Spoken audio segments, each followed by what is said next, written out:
Guys, so the giraffe rig will be starting momentarily. I'm just going to clone one more box of them, and in the meantime I'm going to be showing you these two. These two are landing tomorrow. Obviously with Forretress it's a classic setup of traps, you know, spikes, toxic spikes, stealth rock, and then the explosion is just to use after it's set up all of its traps. Personally, I would kick off with the stealth rock first, because that hits everything. Unless the opponent has used magic bounce, taunt, or rapid spin to avoid their team from getting hit by any of those.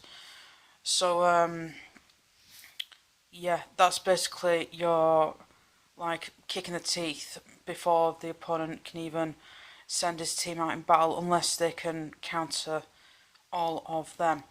The other one is Dunsparce. It needs altering a little bit, so I'll be altering that before the giveaway of this one starts.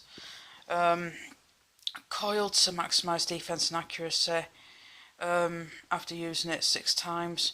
Iron Tail because it lowers the opponent's defense, giving, you know, additional insult to injury due to Serene Grace.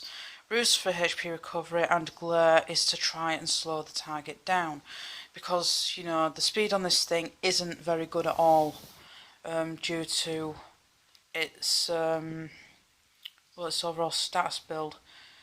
So yeah, you're gonna have to get lucky with this one.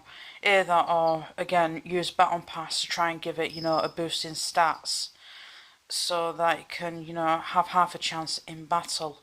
Also, Iron Tail hits everything, as far as I'm aware. So, yeah, I think you're pretty much okay for that one.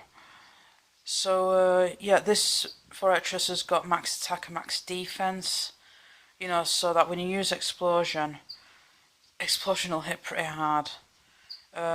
If it's taken down to its sturdy. The custard berry is guaranteed to let you go first, so you'll want to pick carefully what move you use if you've taken all the way down to sturdy, or down far enough to pop that berry. The lumberry is attached to this Dunsparce because it doesn't really have rest as its you know, as its recovery, like I would usually do. But because of its really terrible status overall in its defences and attacks and speed, I threw on a Roost instead, so they can recover half its HP straight away, and you can still, you know, hit back without risk of this little guy falling to a really heavy attack. So I'll see you guys tomorrow for these two.